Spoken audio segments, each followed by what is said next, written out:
In the middle of an impenetrable forest, darkness thickened over the ancient ruins. The silence of this place was broken only by confident steps on the massive steps and the clicking of claws on the stone slabs. At the entrance to the ruins, two people met: a red-eyed, ferocious monster and a dark-haired young man. The beast attacked first, tearing the air with a deafening roar and a wave of magical power. In turn, the young man created a magic circle and cast a spell of permafrost. A feeling of something unreal and oppressive covered the entire space in front of him. The image of the goddess Ikva appeared above his head, and a stream of cold magical power rushed towards the monster, instantly freezing it into a block of ice. After a few moments, the darkness cleared from the ruins, and the dark-haired youth breathed a sigh of relief. In the main metropolis, the prestigious Hainer family rightfully occupied the topmost places of great magicians. The great mage and leader was talking to his third son, Shannon Hainer, about the latter's admission to the Obelisk Academy of Magic. The boy was considered a genius in his generation, head and shoulders above even his older brothers. So Shannon was full of hope and confidence in a wonderful future. But 2 years after entering the academy, everything turned out not as planned. The next test of practical training began, and the professor called the students from the list. The first to be called was Benjamin Samard. The professor advised the student not to be nervous and to do everything at his own pace, to which he replied that he couldn't do worse than Shannon Hainer anyway, so there was no need for him to be nervous. Unfortunately, this was true. For all his genius and power, Shannon was unable to use interactive magic. Magical interactive beasts were released onto the scoring field. Benjamin Samard, using a magic panel, was able to summon a flame protuberance in a matter of seconds and destroy the beasts. When it was Shannon's turn to take the test, the guy began to collect mana in his heart to form a magic panel.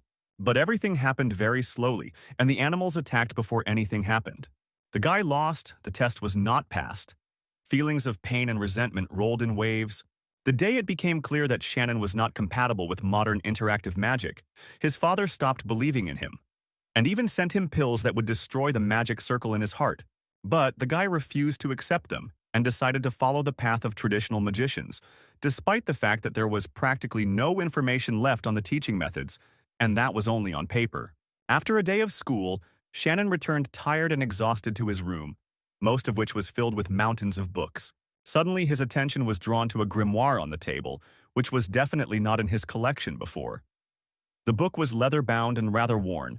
Taking the book in his hands and opening it, the guy saw that it was written by hand in a rather clumsy handwriting. The author of the book was Ribel Weitner, one of the greatest magicians of the past and the founder of the magic empire Weitner. The boy remembered that he often came across this name in memoirs as a child. Suddenly, the grimoire began to glow in his hands. The book slipped from his palms onto the floor, and the pages began to turn by themselves. At that moment, a voice sounded in his head, conveying Ribel Weitner's thoughts about magic and a warning that the book would only open to someone who looked like the author of the book. The content of the story became a new starting point in the life of the younger Hainer. The next day, Shannon was eating breakfast alone in the school cafeteria, as usual, when a male voice called him. The one who called out to him was named Jin Suvel. Despite his frivolous appearance, the guy was considered one of the best sorcerers in the academy, and the only one Shannon could call a friend here. The guy sat down next to him at the table, and they started talking.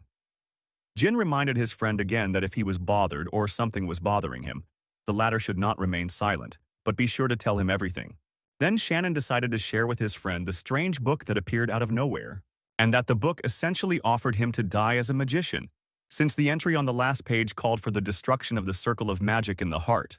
Later that evening, Jean came to Shannon's room to see the book for himself. But no matter how hard the guy tried, he couldn't open it. The pages seemed to be glued together. Having made sure that the book really did not give in to Jin, he advised not to take risks and just throw all thoughts about it out of his head. Assuming that it was just someone's evil joke, the guy went to his room, and Shannon picked up the book again and calmly began to turn the pages of it.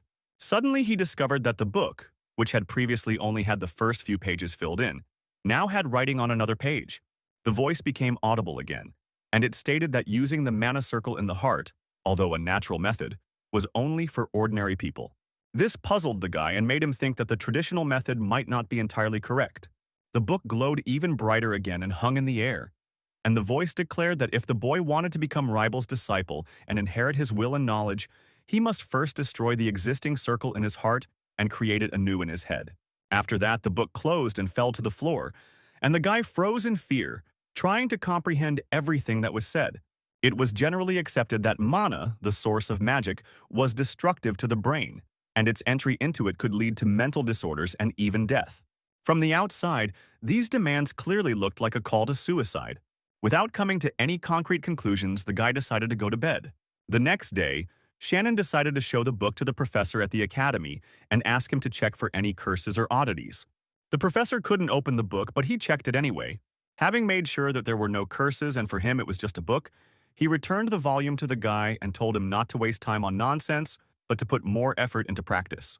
Because the teacher was unable to open the manuscript, the boy began to hope that it was real and not someone's joke. Already sitting in his room in the evening, he tried to gather his courage.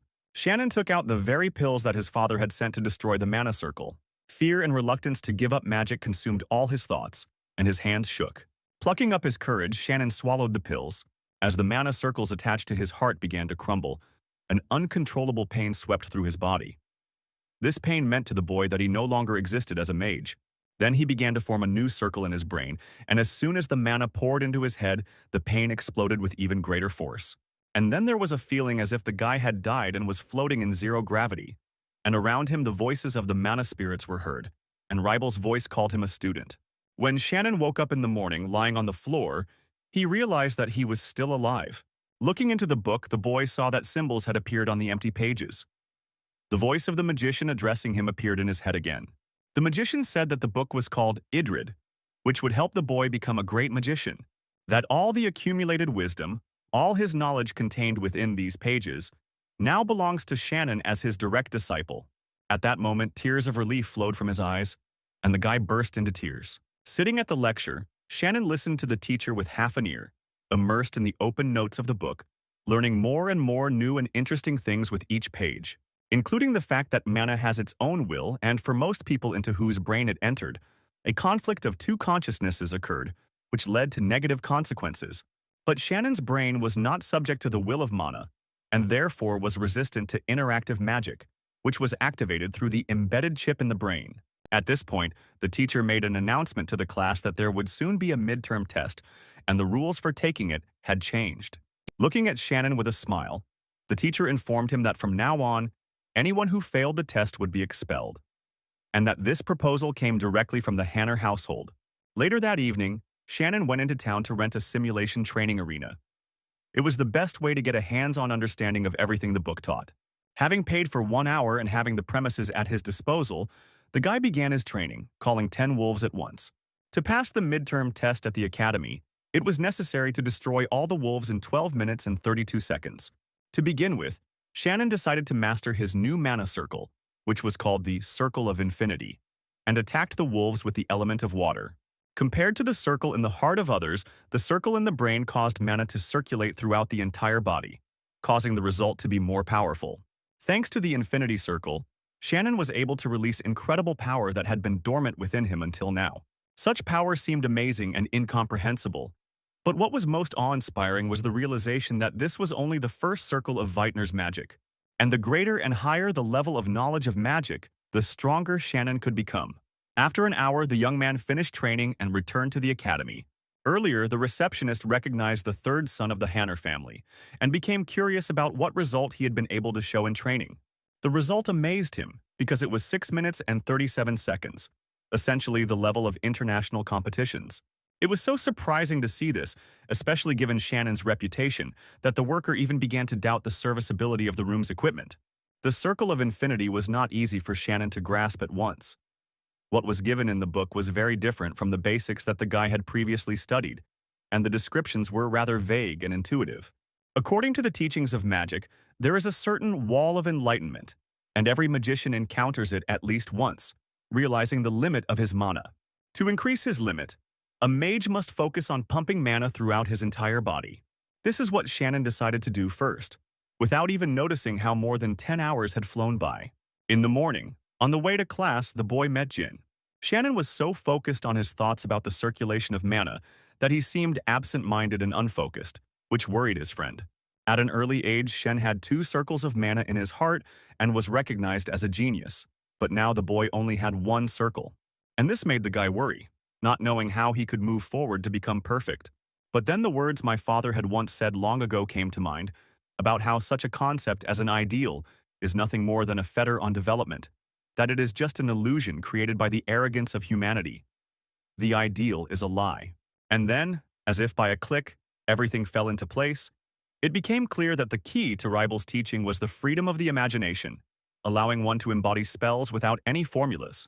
Interactive magic had a high casting speed, but the spells were formulaic, while the method Shannon was taught was wild and broad, like thought itself, allowing magic to change shape. Although the magic itself consumed stamina in huge quantities, the ability to use this magic brought the guy into indescribable delight.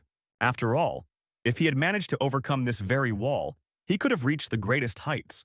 While Shion was sitting in one of the free classrooms during recess, a professor found him and told him that he had a guest. The guy was surprised, but when he heard that his father was the guest, he realized that it was expected and even guessed why he wanted to see him. The father was waiting for the boy in the reception room, and after the professor brought him in, they were left alone. The conversation immediately turned to Shannon's studies at the academy, and the boy's father expressed his displeasure with this and the fact that he never took his pills. In response, Shannon stated that he was finally starting to get something right, and he would never give up magic. The father did not like what he considered his son's illusions, and the fact that he continued to waste his time on empty things, although he could have already achieved something great in another field. But the guy stubbornly declared that he intended to become the greatest magician of the generation, no matter what, and lead the House of Magic. The argument dragged on, and Shannon challenged his father to a bet. If the boy can enter the top 10 best students of the academy in the midterm assessment, then his father will have to support his desire to become a magician by any means necessary. If Shannon can't, then the guy will leave the academy and devote himself to theory, as his father wanted. His father sighed, not believing his son's statement, but agreed to the bet. It seemed that, although he did not admit it out loud, he hoped in his heart that these were not just empty words. A few days later, the final form of the exam was announced. The test will be held in a one-on-one combat format. In other words, it will be a fight between students. They will also be observed by people from the Tower of Magicians. This statement made some students very happy, especially Benjamin Simard, because he had long wanted to personally humiliate Shannon, not only with words but also physically. The information about the exam format excited all the students, especially the news that observers from the Magic Tower would come.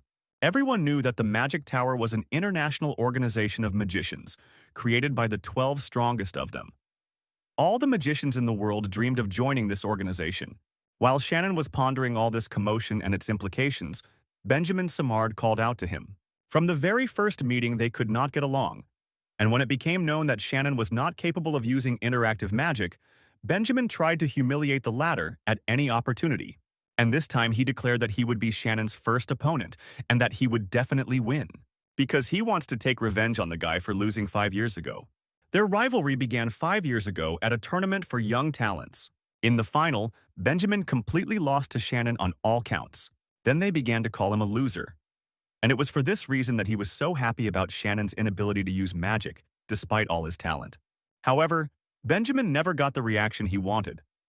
On the contrary, the guy sarcastically asked why he should be afraid of someone like him.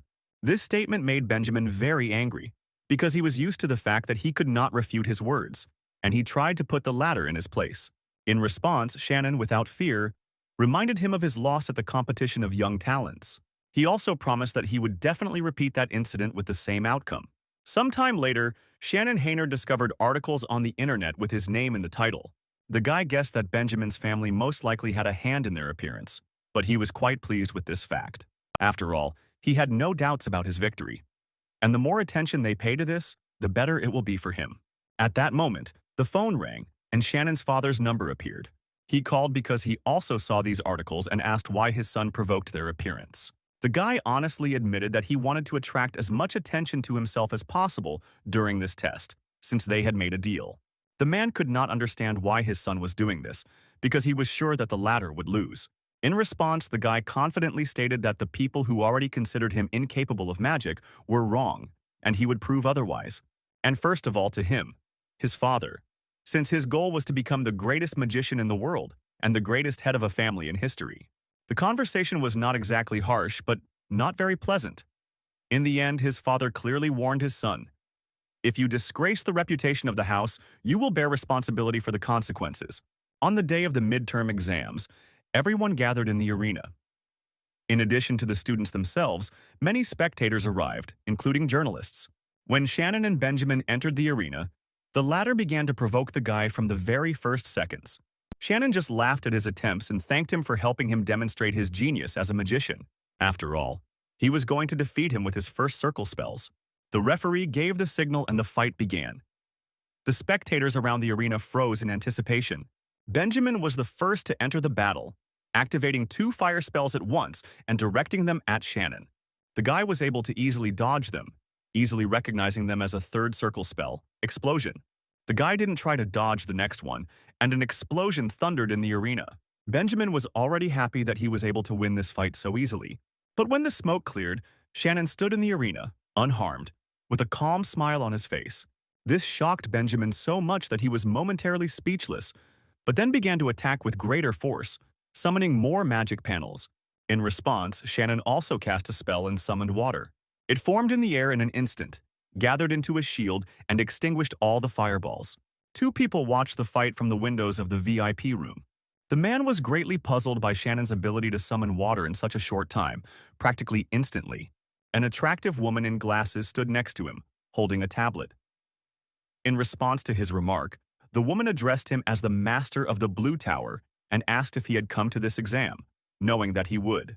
Ken Barth, who has been a master of the Blue Tower for several years, replied that he did not expect this. He just saw an article about the guy on the internet, and he became interested in seeing him in person. The woman shook her head sadly and merely remarked that if his visit were known, there might be a great commotion. The magician himself understood this perfectly well, and therefore just laughed and stated that that's what VIP rooms are for. At that moment, someone's presence was felt outside the door. When the guest entered the room, Ken greeted him happily. In the arena, Benjamin continued to attack Shannon over and over again, and each time the boy easily repelled all his attacks and even attacked back. In the blink of an eye, he was able to form a wind spear. Since the spear was a first-round spell, Benjamin was able to block it. He was even glad that with his level he couldn't be reached. Suddenly, a spear of wind flew past, turned around and attacked Benjamin from behind. The wound could only be called a scratch, but the fact that Shannon was able to control the release spell was puzzling. And not only the opponent in the arena, but also those watching from the VIP room. Shannon stood proudly in the arena, showing off his skills to everyone. He suddenly shaped his spear into a bird, then split it into 2 and attacked his enemy again. The way he was able to transform his spell amazed Benjamin greatly. Not believing his eyes, the boy asked if such a thing was even possible. Shannon just laughed, doubling his spells once more, and advised him not to get distracted if he wanted to block this attack. 4 wind birds rushed towards Benjamin. By activating the magical barrier panel, the guy was able to block everything. After all, despite the number of attacks, they were still a first circle spell. Suddenly, one of the spears shifted its trajectory and struck him in the back. This broke Benjamin's concentration. The attacks followed one after another, and Benjamin came to the conclusion that this was not actually a spear spell, but a reverse cutter spell, the range of which was limited. And if you stay out of reach, the enemy won't be able to hit him from a blind spot. Noticing that his opponent was keeping his distance, Shannon just laughed at the guy's cleverness, and with a clap combined all the released birds into one. The cutters gathered together turned into a wind spear in the form of a huge bird, which attacked with incredible force. The ability to combine spells greatly amazed the guests of the VIP room. Ken Barth turned to the guest who had arrived earlier with surprise and asked him to explain this. However, Egan Hainer only remained silent in response. As the head of a respected family of magicians and a wizard of the 8th circle, he himself was puzzled by what his son was doing. It was only clear that the boy was ignoring all the rules for constructing the source code of spells.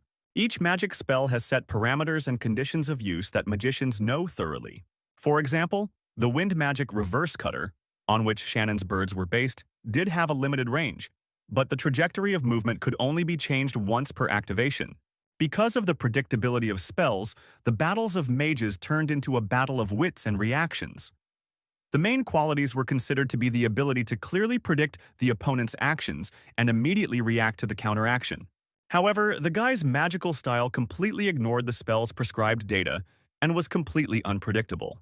Another blow from the guy sent Benjamin to the floor.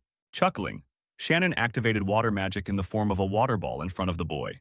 And then, explaining that you can't underestimate the magic of the first circle just because you are a third circle mage, he attacked him in the face. With precise control over the shape of the spell, the boy formed a water ball around Benjamin's head. For safety reasons, all of the students' uniforms were enchanted with a magical barrier. Therefore, when they were hit by attack spells, the students would not suffer much.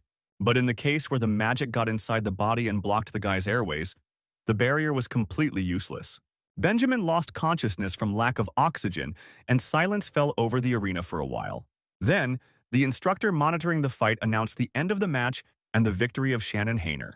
As Shannon left the arena, he remembered that old feeling of winning competitions as a child. His victory, his magic also deeply interested the head of the Blue Tower of Magicians. Outside the arena, Shannon was greeted with congratulations by Jean Suval. The friend was very excited about the guy's fight, especially the attacks he was able to carry out. He began to zealously pester the guy with questions about the training method he was using, since he was able to develop so much in such a short time. And what kind of magic was this? But he only grinned slyly and said that this magic was his secret. The next day, Jean found Shannon watching the news online. A video of yesterday's fight and an interview was posted. Then, reporters bombarded the guy with questions about what kind of magic he used, how he achieved such combinations, and so on. And suddenly, the head of the Blue Tower of Magic intervened in their conversation. He explained to reporters that it was the magic of a fourth circle spell. This spell allows mages to activate spells whose structure they have memorized, thereby reducing the activation time.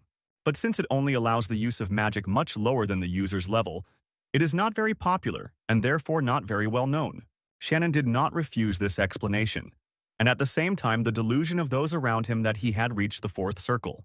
The guy answered the question about the structure of the spells themselves, explaining that it is very easy to bypass the source code if you modify the formula yourself. He called such magic modified. Everyone realized that it was not easy to do, and in fact, the guy led to a revolution in magic. After watching the interview together, Jin stated with skepticism that he would never believe what the guy said there, but stopped the interrogation. His opponent tomorrow would be very strong, so he went to the dorm to get a good rest and prepare before the fight. The next day, Jin's fight took place in the academy arena. Shannon was there, of course, to support his friend, and he was also curious about the kind of tough opponent he would be facing. In the arena, facing Jin was a tall blonde girl named Amanda Stewart, a young genius of the Divine Guardian's house. This house was different from others in that it was able to supplement its magic with the attribute of the moon. The girl activated the magic by summoning a large magic circle. Jin managed to set up a barrier, but it couldn't withstand the impact of the girl's magical wave and shattered into pieces. The mana strike was so powerful that the guy was thrown across the arena almost to the edge. The match was over and Amanda emerged victorious. All this time, Shannon watched the battle carefully, thinking about the characteristics of the girl's spells. It was clear that the combination of light and dark attributes created something similar to the moonlight. This combination gave its own special properties that did not fall into the standard characteristics of the source code. This made the guy seriously think about countermeasures. At that moment, Amanda, leaving the arena, turned her head towards the audience and met Shannon's gaze. After the fight, Jin was incredibly upset about the loss, and his boyfriend tried to console his friend. At this time, Amanda approached them. The girl admitted that Jin was a strong opponent, and the guys exchanged a few pleasantries. Then the girl looked Shannon straight in the eyes. She wanted to confirm with the guy whether he could really start doing magic. It was important to her. The thing is, Amanda and Shannon knew each other before they were enrolled in the academy. Their families are closely intertwined, and the children often crossed paths at various events. And their personal relationship could be described as a rivalry between two geniuses.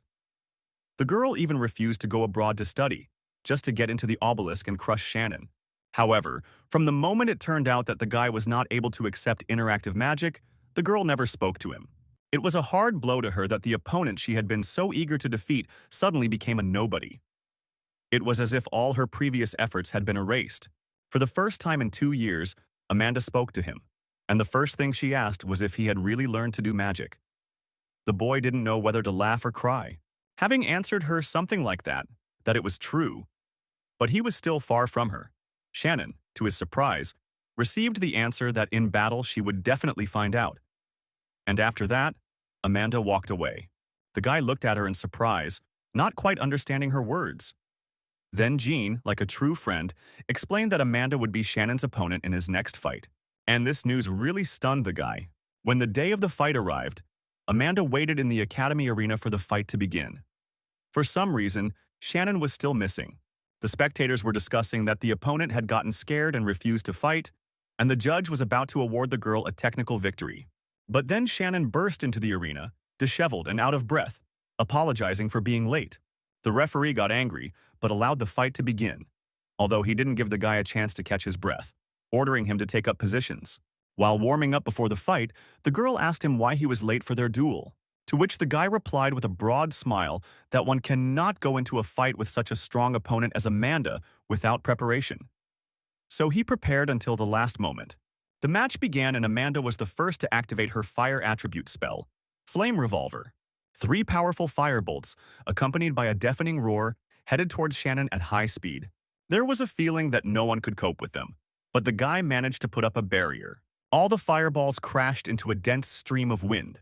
At that moment, the girl cast an Earth-type spell, activating the Earth Needles. The arena floor split, and spikes popped out right under the guy's feet. To dodge them, Shannon jumped into the air. Thinking that this was a chance and the guy would hardly be able to dodge in the air, Amanda activated an airstrike. But the guy seemed to be waiting for exactly this, casting another spell. A barrier appeared right in the air under his feet, on which Shannon stood quite steadily. Neither the audience nor the girl herself could believe their eyes. It was a reversible barrier that he used as a support. Standing high above the arena, the guy was as bright as the sun, literally blinding the girl's eyes.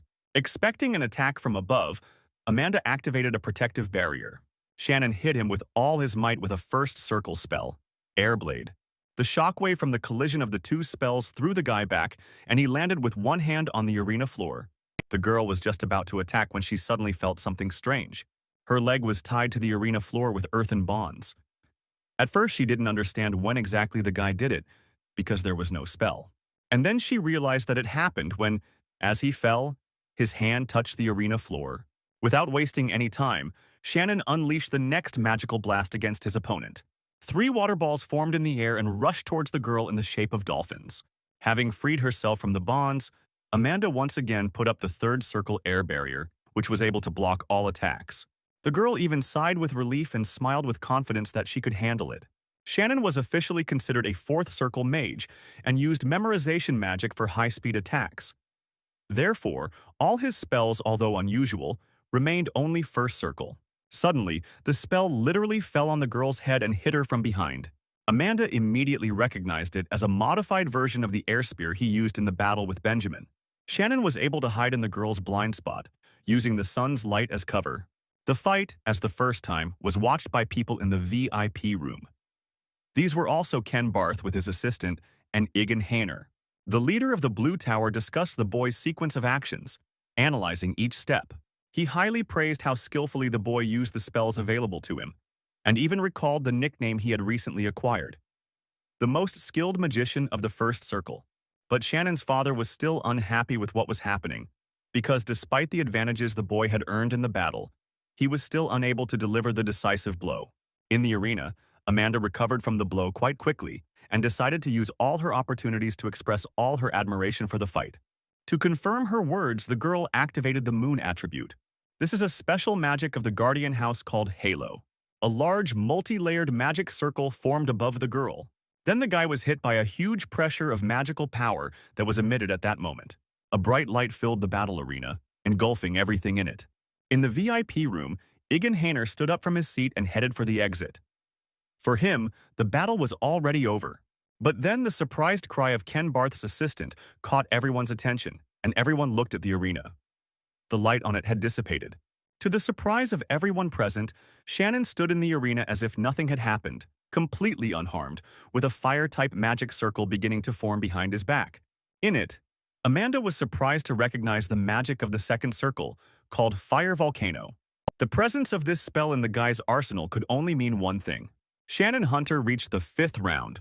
The night before the fight, Shannon sat in his student dorm for a long time thinking about how he could win this fight.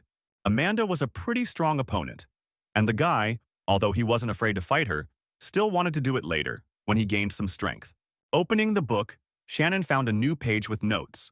The new formula required magical power to be poured into it, and when the boy did so, the book began to glow very brightly.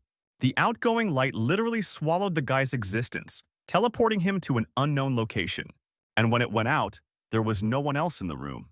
When Shannon came to, he could see around him a certain office full of shelves with books. Suddenly, a female voice greeted him. Behind the guy there was a girl with very strange eyes who introduced herself as Alpha. She explained that she was the conductor responsible for testing the first page, which was hidden inside the book. Then, the guy realized that in fact he was not teleported, as he had previously assumed, but was transferred to a certain spatial dimension.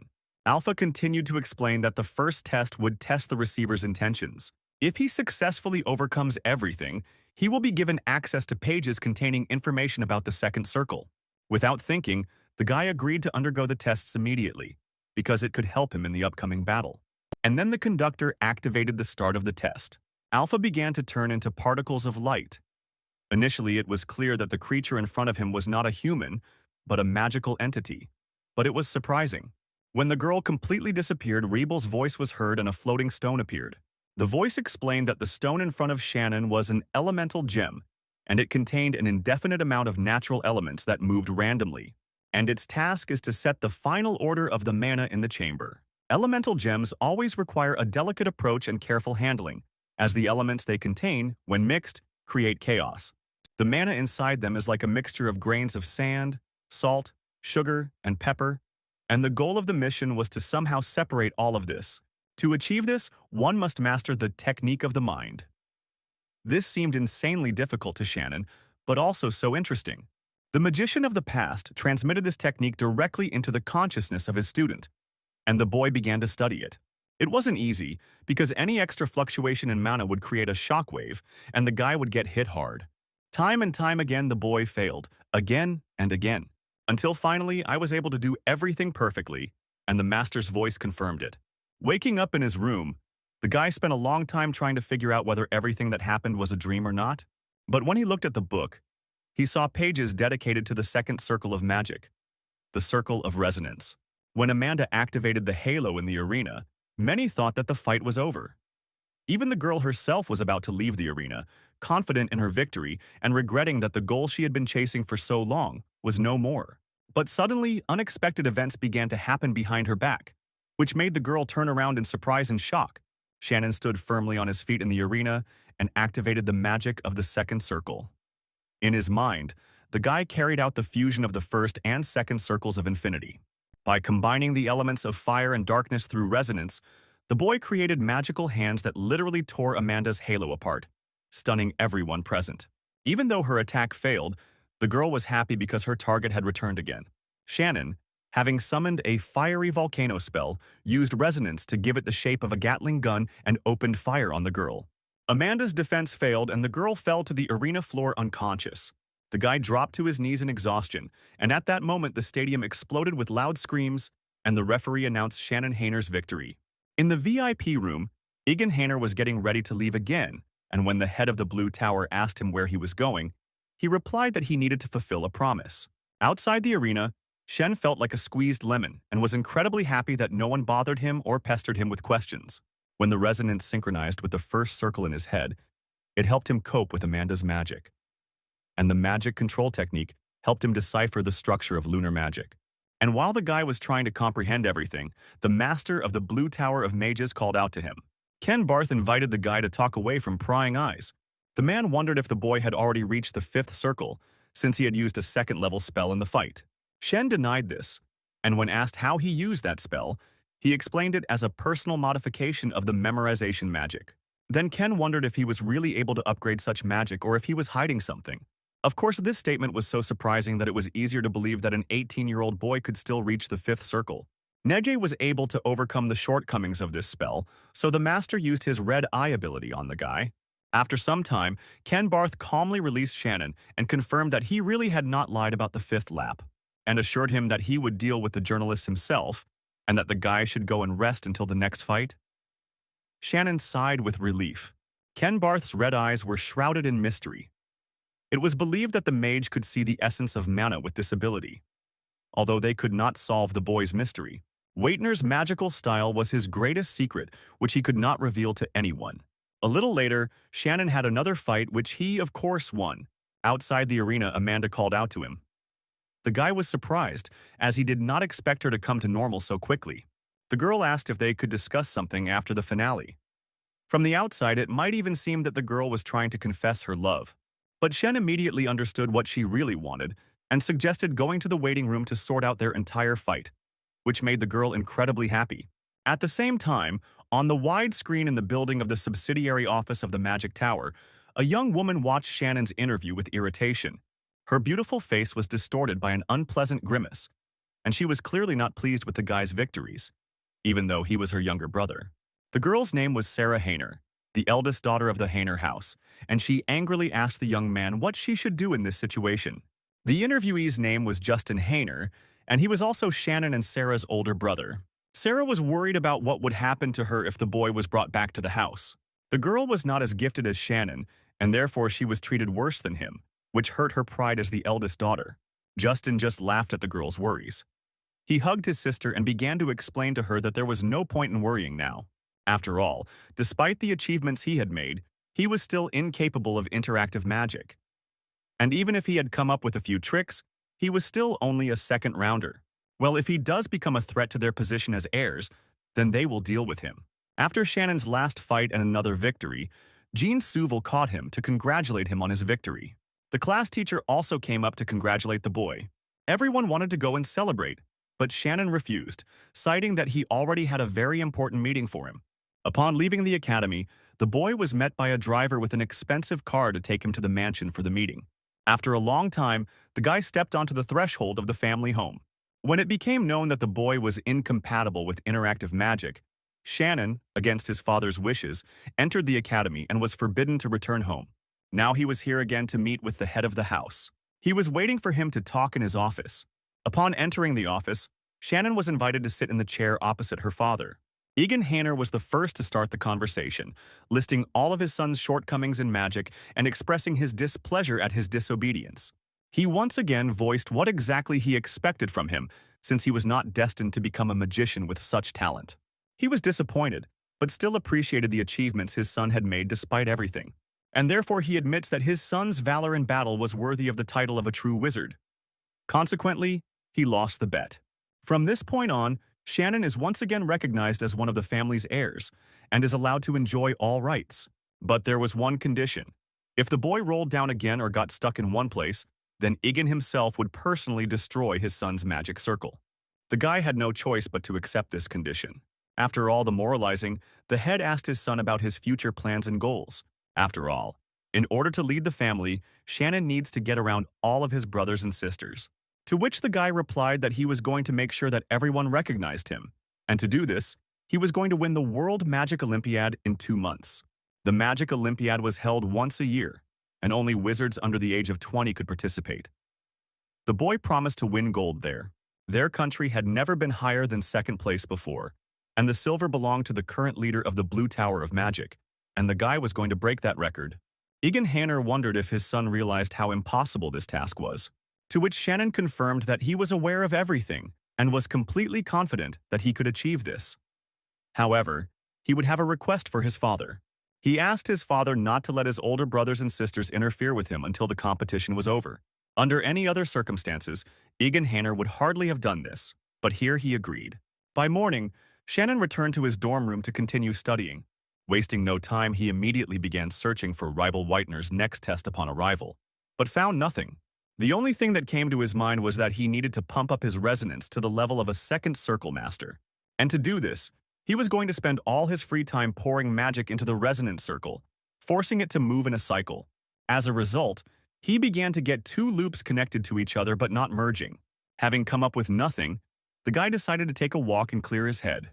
Having reached the embankment, he walked calmly along the river. Suddenly, he heard a shout and something flew straight into his face.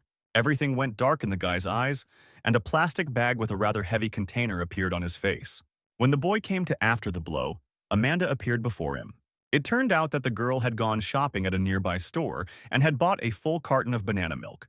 She felt very ashamed in front of Shannon for the fact that he suffered because of her childish behavior and playing with the bag. The guy assured the girl that he was not at all offended, and they decided to walk together. The conversation turned to yesterday's trip home, and the fact that the guy still dreams of becoming the head of the house.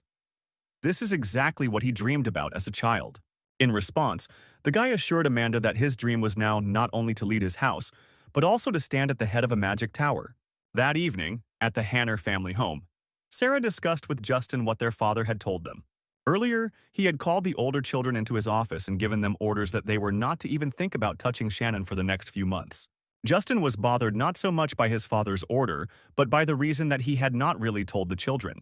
He was not very concerned about his middle brother and sister, as they had little interest in the struggle for the leadership of the family. But with Shannon, things were different. He had previously clearly voiced his desires, and now he was accepted back into the house, and even with protection for 2 months. This thought was constantly spinning in his head. After discussing all the possible reasons for such an order, the brother and sister came to the conclusion that the younger one had made some kind of deal with their father. It also became clear that due to the order, they both would have to recall all the spies if they did not want them to die at the hands of the Shadows. The Shadows were a squad of elite spies who worked directly for the head of the family. Justin didn't like the idea of giving Shannon time to fulfill his deal with his father, so he decided to turn to the Black Magic Tower for help. After passing the midterm assessment, Shannon was congratulated in class for winning first place. When presenting the certificate, the class teacher suggested that the boy maintain the same level of academic performance in order to get into the International Olympiad. Shannon confirmed that this was exactly what he intended to do and sat down in his seat. Naturally, not everyone in the class liked this, and some continued to gossip about the guy, claiming that he would slide down the ladder in the next exams.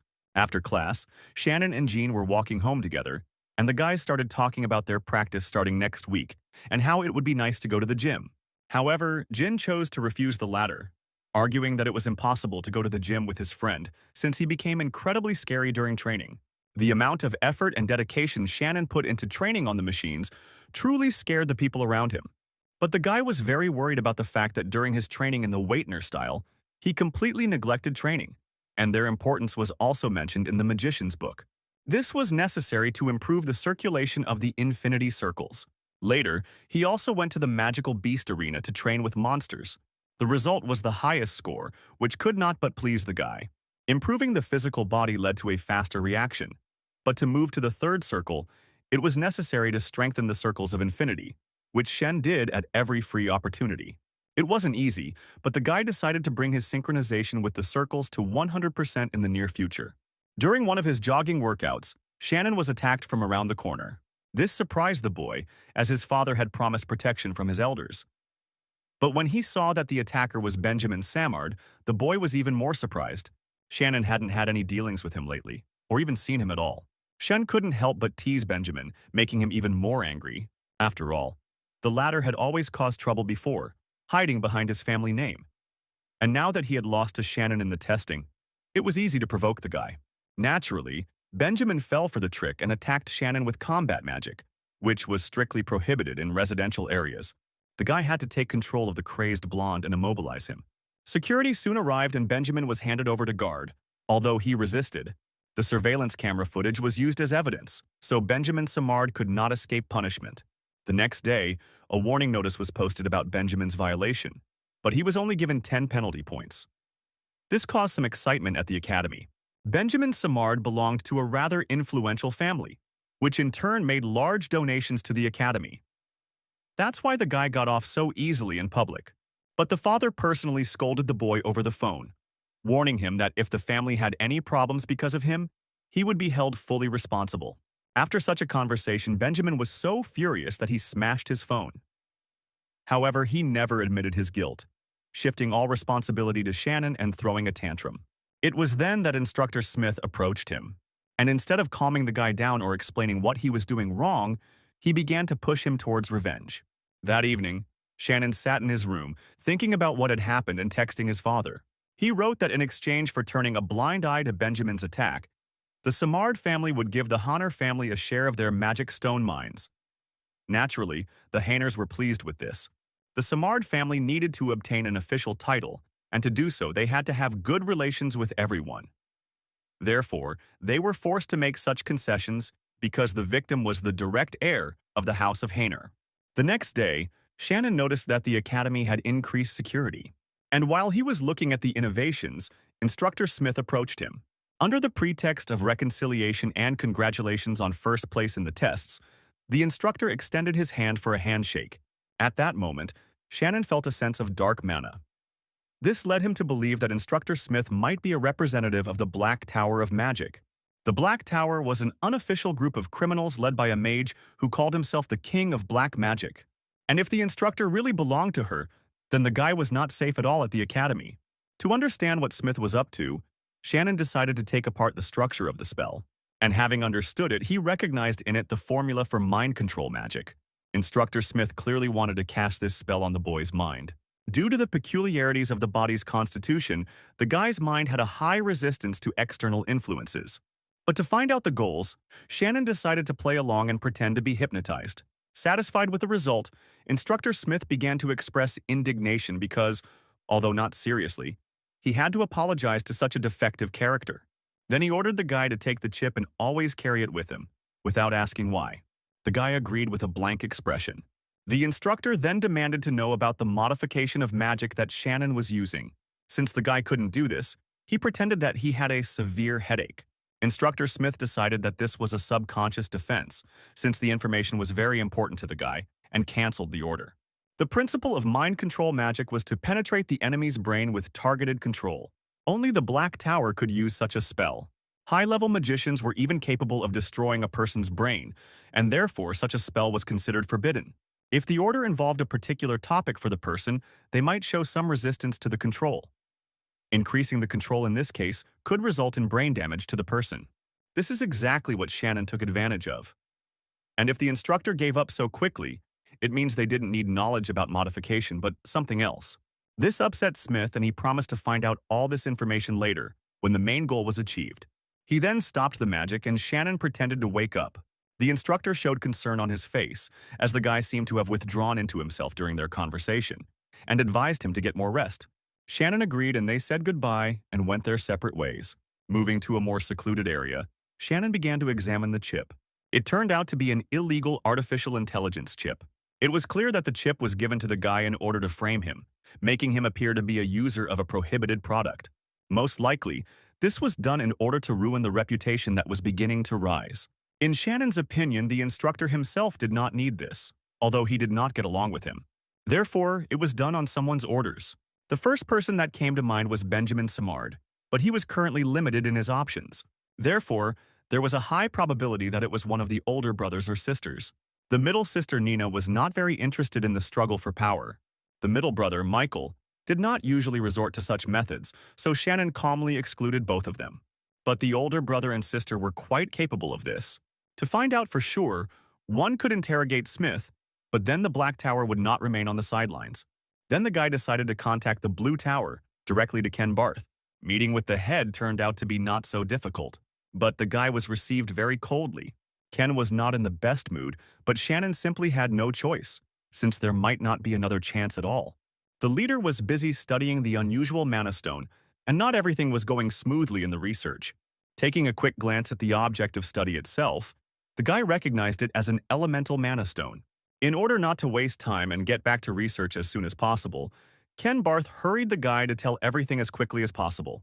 But Shannon was in no hurry to talk about the matter that interested him, since it was clear that in such a mood they would not listen to him seriously, and even more so, they would not help him.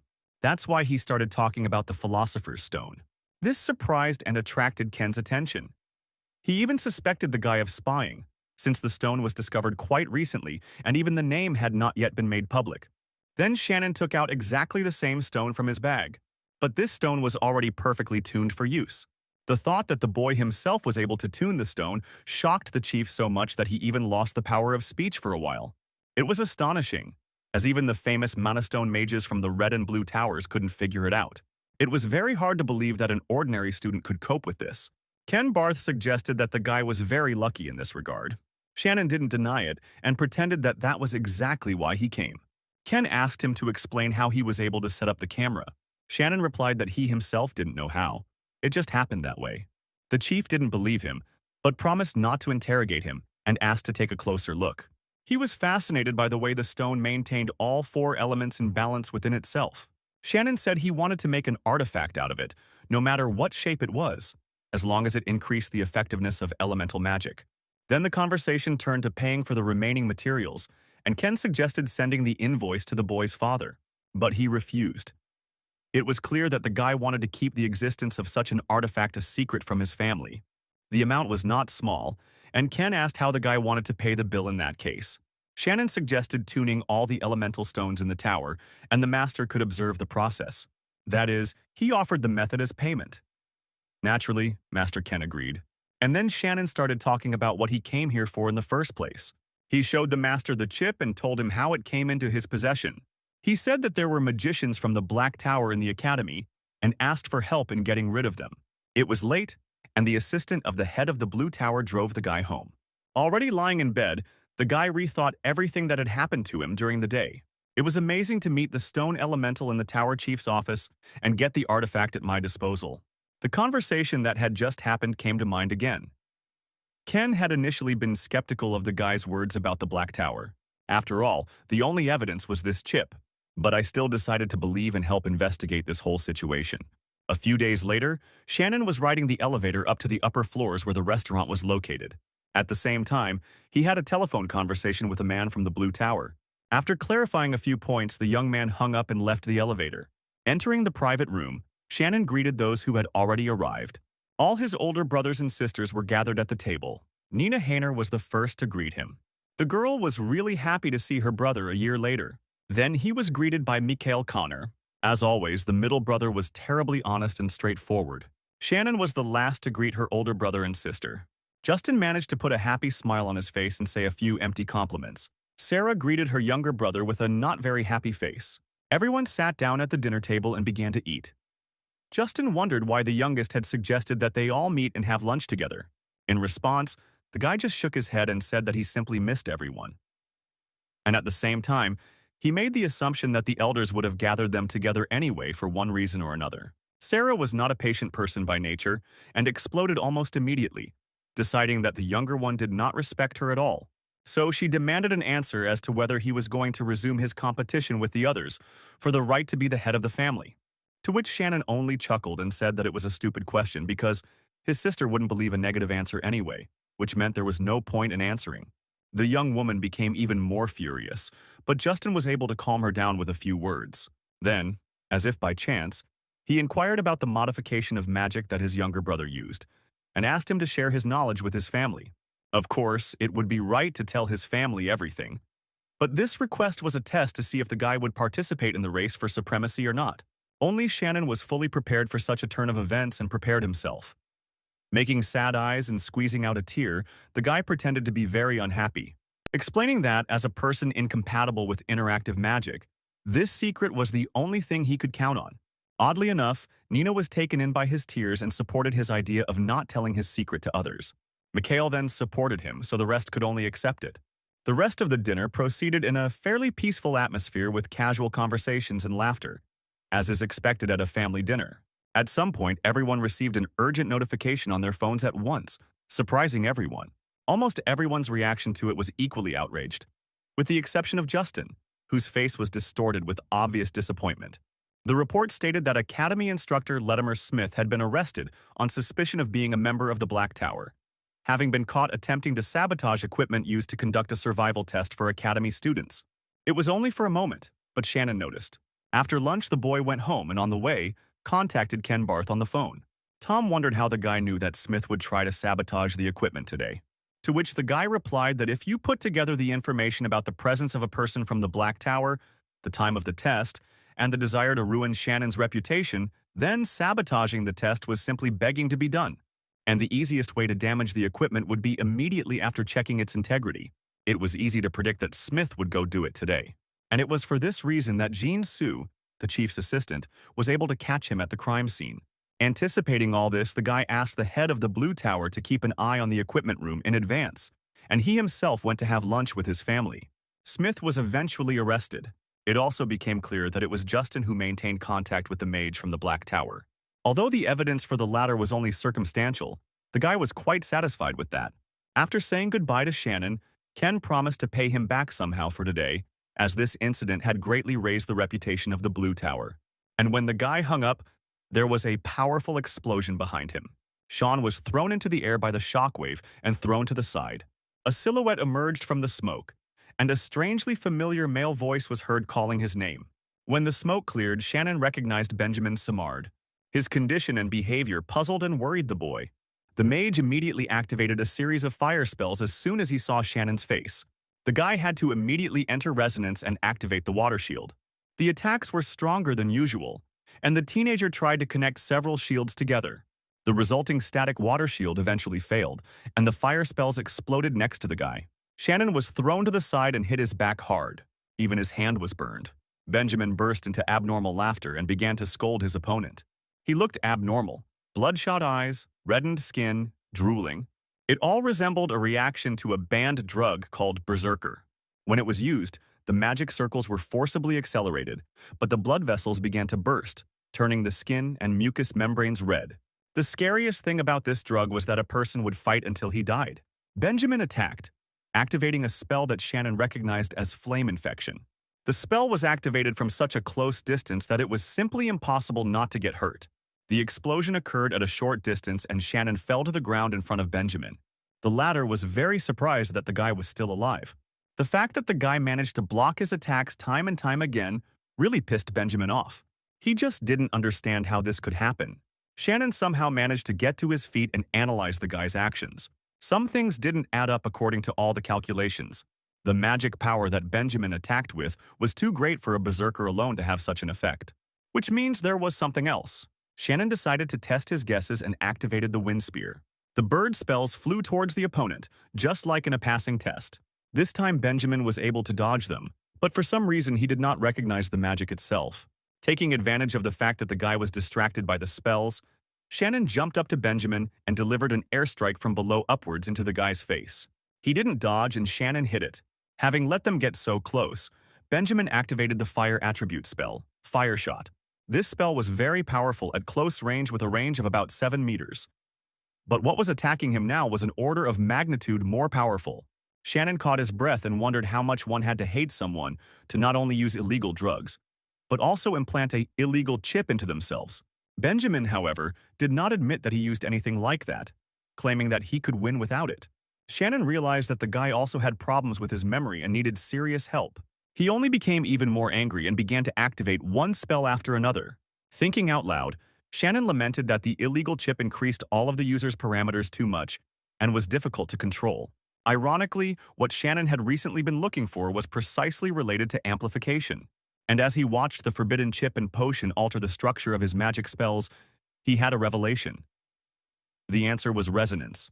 The chips allowed the use of magic one level higher than the original, and Shannon realized that he could enhance his magic in the same way by combining the currents of magic circles to speed it up. The problem was the consequences of the resulting load. The time it took for a second-round master to use such acceleration was only 3 minutes. After that, the circle stopped for 12 hours. The price could have big consequences. For this reason, Shannon had a full 3 minutes at his disposal. By activating the earth needles, the boy was able to reach Benjamin from a distance, piercing his leg. The needles represented third circle magic, and their appearance greatly surprised Benjamin. The injuries didn't slow him down for long, and another fire-type spell flew towards Shannon. Shannon blocked it with a water shield. Only this time, the water spell was able to deactivate the fire. Benjamin's magic was no longer a threat to him. This finally enraged the latter, and he rushed at the guy head-on, thereby falling into the activated magic of the dark attribute, Dark Blindness, which completely blinded him. Next came spells such as Earthbind and Airbind, which tangled the boy tightly, immobilizing him. Benjamin tried to break out of this confinement, but nothing worked. Shannon came up behind him and, before the boy could even process anything, fired a single, short, directed pulse of mana into the chip, overloading it. The chip overload caused the body to overload, which in turn led to severe pain, and this knocked him unconscious. When it was all over, Shannon dialed his father's number and called him. The man answered the phone and asked why he had called him, especially so late. Shen just waved it off, saying he would never believe he didn't know what had happened. It was all too quiet for a battle to have taken place, and the absence of passers-by indicated that the situation was unnatural. He also noticed an observer who did not interfere in anything. Only his father could have done something like that to prevent the consequences of the fight. Moreover, due to the agreement between them, the older siblings could not interfere or be nearby. Egan Honor laughed when he heard his son's arguments and admitted that it was his observer who was there, and that it was he who assigned a shadow named Sorrel to the guy. At this time, other shadows appeared to deal with the aftermath. Egan Hainer repeated his question again, and the guy replied that he was just calling to brag about his third round. This surprised the man and even made him suspect that his son was deliberately hiding the third circle, since there was no hint of its appearance. Shannon didn't deny it, but since he was only using lap acceleration, the third lap wasn't actually true. The boy understood perfectly well that even if he actually had 3 circles, he would not be able to cope with his older brother and sister. And so he reminded them of the agreement and asked them not to tell them about what had happened. They would not like the achievements of the younger one. The man promised to sort everything out and send a car for the guy. After hanging up the phone, Egan Hainer burst into a satisfied laugh, and Shannon greeted the shadow as if it were an old friend. Taking off his mask, Sorrel greeted him back in the same manner. Shadow was bothered by the burn on the boy's face and he used healing magic, but it only provided minimal help. Thanking them for their help, Shannon headed to the car, leaving everything else in the shadows. Sorrel returned the mask to its place and began his task. Justin Hainer was in a bad mood when he entered his apartment. An uninvited guest was waiting for him in the living room. He greeted Justin and introduced himself as a mage from the Black Tower. The guest complained with a grin that the man's order had gone wrong due to the Blue Tower's interference. Justin was angered by the laughter. After all, his order had failed. The magician spread his hands in a conciliatory manner and said that it was his personal habit to laugh at everything, and that since the order had failed, the tower would return the money with a guarantee that the client was safe. There is no need to worry about any information leaking, because Smith will be gone by morning. Justin didn't really care about the instructor's life. He was more concerned about the potion and the chips, and how to make sure that information about them couldn't be calculated. And then the magician assured again that there was no need to worry. Benjamin Simard could do or say nothing more, since he was little different from a corpse after what had happened. The man told Justin about the altercation between Benjamin and Shannon, which is why the former is now incapacitated. Then Justin demanded information about his brother. The magician explained that nothing had really happened to the younger Hainer. He had just gotten a little scratched. Justin couldn't believe it because Benjamin was under the influence of both the potion and the chip at the same time.